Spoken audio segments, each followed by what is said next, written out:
నమస్తే welcome to our channel నేను సమ్రీన్ ఈ రోజు మనతో ప్రముఖ సీనియర్ జర్నలిస్ట్ సిఎస్ రావు గారు ఉన్నారు వారితో మాట్లాడదాం సార్ నమస్తే నమస్తే సమ్రీన్ సార్ కొడాలి నాని రాబోయే రోజుల్లో పోటీ చేసే అవకాశాలు ఉన్నాయా చంద్రబాబు గారు చేసిన సభలో హిట్ అయిన తర్వాత ఏమైనా మారే అవకాశాలు ఉన్నాయా సో ఒకటేంటంటే రాజకీయ పరిణామాలు ఎప్పటికప్పుడు మారుతూ ఉంటాయి పరిస్థితులకు అనుగుణంగా ఏ రాజకీయ పార్టీ అయినా సరే వాళ్ళ అభ్యర్థులు మార్చుకోవడం కానీ లేదంటే వాళ్ళ వ్యూహాలను మార్చుకోవడం కానీ జరుగుతూ ఉంటుంది ఇప్పుడు తాజాగా జరిగినటువంటి గుడివాడలో చంద్రబాబు నాయుడు సభ చూస్తే కనుక ఆ సభ హిట్ అయిందని చెప్పి టాక్ వస్తుంది రా కదలిరా అనేటువంటి ఒక పేరుతోటి చంద్రబాబు నాయుడు కార్యక్రమాలని నిర్వహిస్తూ ఉన్నారు ఆంధ్రప్రదేశ్లో ఉన్నటువంటి 25 లోక్సభ స్థానాల పరిధిలో ఈ సభల్ని నిర్వహిస్తూ ఉన్నారు దాంట్లో భాగంగా గుడివాడలో ఆయన గురువారం రోజున ఈ రా కదలిరా అనేటువంటి సభను నిర్వహించడం జరిగింది అది అనూహ్యమైనటువంటి రీతిలో సక్సెస్ అయింది కానీ అంతకంటే ముందు ఈ సభ కంటే ముందు కొడాలి నాని మాజీ మంత్రి ఆయన ఇచ్చినటువంటి సవాల్ ఏంటంటే ఆ సభలో 5,000 మంది కంటే ఎక్కువ హాజరైతే తాను రాజకీయాల నుంచి తప్పుకుంటాను అనేటువంటి ఒక సవాల్ని విసరడం జరిగింది ఈ సభ చూస్తే కనుక ఆల్రెడీ పెద్ద సంఖ్యలో దాదాపు ఒక 30-40 వేల మంది పైగా వచ్చారని చెప్పి అంచనా వేస్తుంది తెలుగుదేశం పార్టీ అనూహ్యంగా సో కొడాలి నాని ఇచ్చినటువంటి స్టేట్మెంట్కి కొన్ని 10 రెట్లు ఎక్కువ వచ్చారు జనం కాబట్టి అతను రాజకీయాల నుంచి తప్పుకోవాలి ఆయన చేసినటువంటి సవాల్ ప్రకారం అనేది తెలుగుదేశం పార్టీ చెప్తూ ఉంది సో అక్కడ ఆల్రెడీ రాము తెలుగుదేశం పార్టీకి సంబంధించి ఇన్ఛార్జి గుడివాడ ఇటీవలనే అనౌన్స్ చేశారు తెలుగుదేశం పార్టీ తరఫు నుంచి గుడివాడలో ఈ క్రమంలో కొడాలి నాని వర్సెస్ రాము వెళ్తుంది వచ్చే ఎన్నికలు గుడివాడ కేంద్రంగా చేసుకుని ఈసారి తెలుగుదేశం పార్టీ ఖచ్చితంగా గెలిచడం అవకాశం ఉంది అనేది వినిపిస్తూ ఉంది సో ఇలాంటి పరిస్థితుల్లో అసలు కొడాలి నానికి వైఎస్ఆర్ కాంగ్రెస్ పార్టీ టికెట్ ఇచ్చేటువంటి అవకాశం ఉందా పోటీ చేసే అవకాశం ఇస్తారా జగన్మోహన్ రెడ్డి అనేది కూడా వినిపిస్తుంది దానికి కారణం ఏంటంటే ఆయన ఎప్పుడు కూడా ఐపాక్కు సంబంధించినటువంటి సర్వేలనే నమ్ముతూ ఉంటారు ఐపాక్కు సంబంధించిన నివేదికలనే నమ్ముతూ ఉంటారు జగన్మోహన్ రెడ్డి వాటిని చూసిన తర్వాతనే అభ్యర్థులను మార్చుకుంటూ ఉన్నారు ఇప్పటికే 3 సార్లు 3 విడతలుగా ఆయన 50 మందికి పైగా మార్చేశారు ఎంపీలు కానీ ఎమ్మెల్యేలు కానీ అభ్యర్థుల్ని రాబోయేటువంటి రోజుల్లో 4, 5, 6 ఇలా ఎన్ని జాబితాలు వస్తాయో తెలియనటువంటి పరిస్థితి ఆ జాబితాల్లో కొడాలి నాని కూడా ఉండేటువంటి అవకాశం ఉందేమో అనేటువంటి ఒక టాక్ అయితే వైఎస్ఆర్ కాంగ్రెస్ పార్టీలో వినిపిస్తుంది దానికి కారణం ఏంటంటే గుడివాడ నియోజకవర్గంలో ప్రత్యేకించి సామాజిక వర్గ ఈక్వేషన్ తీసుకుంటే కమ్మ సామాజిక వర్గం బలంగా ఉంటుంది అక్కడ ఆ తర్వాత కాపు సామాజిక వర్గం ఆ తర్వాత యాదవ సామాజిక వర్గం బలంగా ఉంటుంది ఇప్పుడున్నటువంటి పరిస్థితుల్లో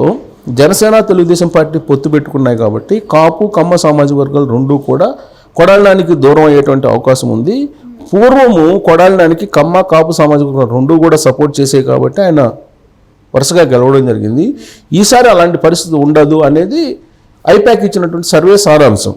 దాన్ని బేస్ చేసుకొని జగన్మోహన్ రెడ్డి రాబోయేటువంటి రోజుల్లో అసలు కొడాలి నానికి టికెట్ ఇచ్చేటువంటి అవకాశం ఉందా అనేటువంటి ఒక ప్రశ్న ఉత్పన్నం అవుతుంది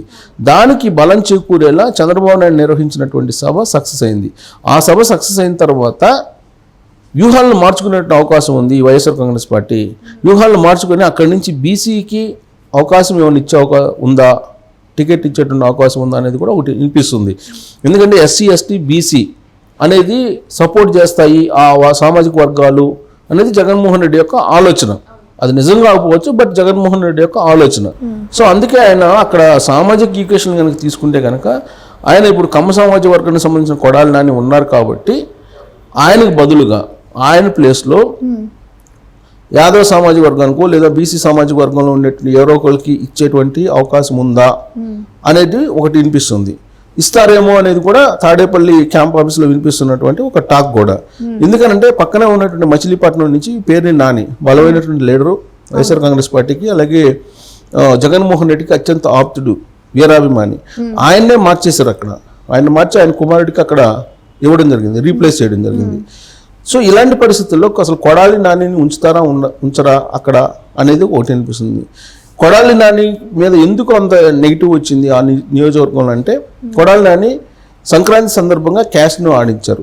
ఆ సందర్భంగా ఆయన మీద అనేకమైనటువంటి ఆరోపణలు రావడం జరిగింది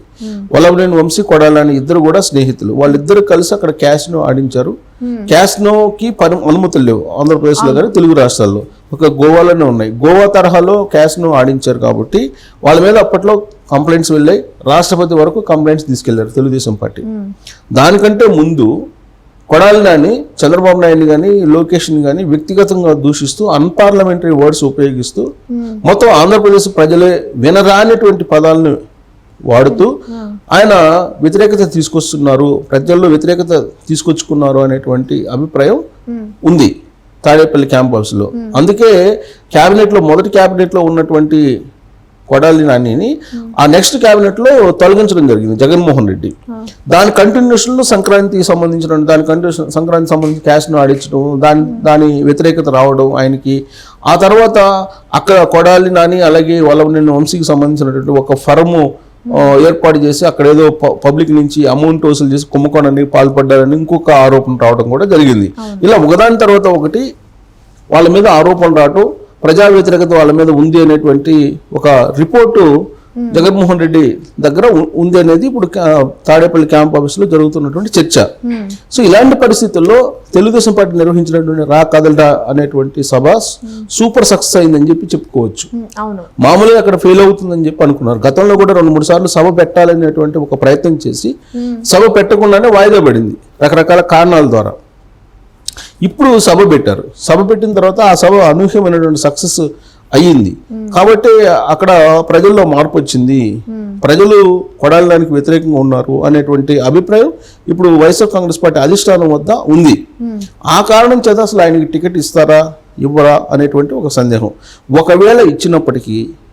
అక్కడ ఈసారి గెలిచేటువంటి సిచ్యువేషన్ ఉందా అనే దాని మీద కూడా వాళ్ళు చర్చించుకుంటున్నారు. అందుకే రాజకీయాల్లో ఎప్పుడైనా సరే పరిణామాలు మారిపోతూ ఉంటాయి. సో ఈ పరిణామాలు మారిపోయే కొద్ది వాళ్ళ ఈక్వేషన్స్ కూడా మారిపోతూ ఉంటాయి. కాబట్టి కొడాలి నాని అసలు అక్కడ ఉంటారా ఉండరా పోటీలో అనేది ఒకటి వినిపిస్తూ ఉంది. సో చంద్రబాబు నాయుడు అయితే మాత్రం చాలా క్లియర్గా చెప్పడం జరిగింది, రాబోయేటువంటి రోజుల్లో తెలుగుదేశం పార్టీ గెలిచేటువంటి అవకాశం ఉంది. అక్కడ కొడాలి నాని ఏ విధంగా వ్యవహరిస్తున్నారు అనేది కూడా ఆయన కూలంకుషంగా చెప్పారు. అక్కడ హాజరైనటువంటి ప్రజల నుంచి వచ్చినటువంటి ప్రతిస్పందన కూడా సానుకూలంగా ఉంది తెలుగుదేశం పార్టీకి. సో దీంతో అక్కడ రాజకీయ పరిణామాలు మారుతున్నటువంటి సందర్భంగా సో కొడాలి నాని మీద జగన్మోహన్ రెడ్డి కొంత వ్యతిరేకంగా ఉన్నారు, కొంత